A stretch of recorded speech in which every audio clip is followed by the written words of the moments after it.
Now let's turn our attention to North Korea. This morning, the Hermit Kingdom launched a missile.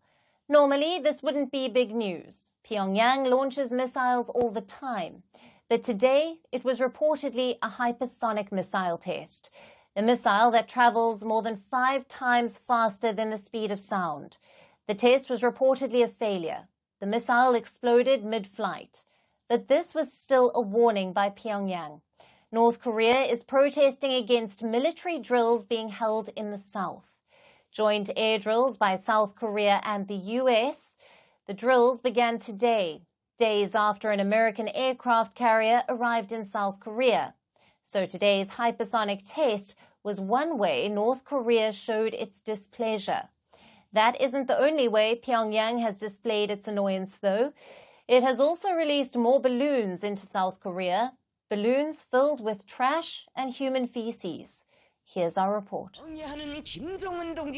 It was 5:30 a.m. local time in Korea. That's when the North decided to start the day with a good old-fashioned scare tactic. Pyongyang fired a missile towards its eastern waters. And not an ordinary missile. North Korea had an early morning test of a hypersonic rocket. Hypersonic missile technology is still up and coming. This is when a missile travels faster than Mach 5. That's 5 times faster than the speed of sound. These missiles are supposed to be both fast and maneuverable. They don't travel along a straight path. They can change directions at high speeds, making them a potent weapon against enemy missile defense systems. Of course, this is when hypersonic missiles actually work. Only a few countries have perfected them, like Russia, China, and Iran. North Korea is friendly with all 3 nations, but it hasn't caught up with them in the hypersonic race. Today's launch was evidence of that. North Korea's missile crashed and burned. Unintentionally, that is. The launch was a damp squib. Reports say that there could have been engine trouble. There was a lot of smoke generated at launch, and the missile crumbled as it approached the ocean. But despite the missile test failure, North Korea succeeded in its real mission, which was to alarm South Korea and the US. The 2 allies began joint air drills today. American F-16s flew alongside South Korean F-35s. This is a small teaser for what's to come over the next few weeks. It's part of the larger Freedom Edge exercise. The goal of Freedom Edge is it is a trilateral exercise between the United States Navy, the ROC Navy, and the JMSDF. And the intent of it is to improve the tactical proficiency of our ships. The intent is to improve the interoperability between our navies.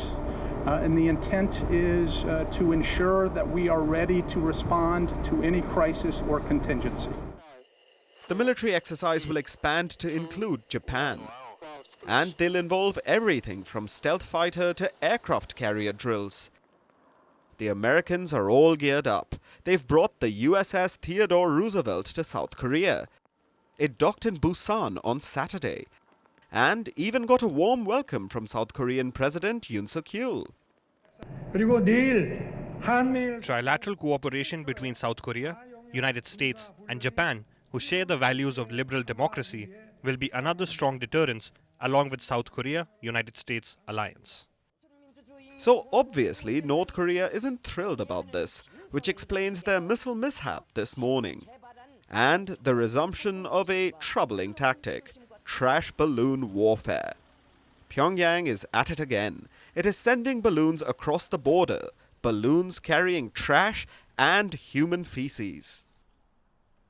Today, these balloons briefly disrupted an airport. The runways were shut for 3 hours at the international airport in Incheon. North Korean balloons arrived there late at night, and airport staff had to sweep up the trash before operations could resume. Now, this trashy tactic isn't the most dangerous North Korean stunt, but tensions are ramping up in the Korean peninsula. And South Korea's joint drills with Japan and the US are sure to draw Pyongyang's ire.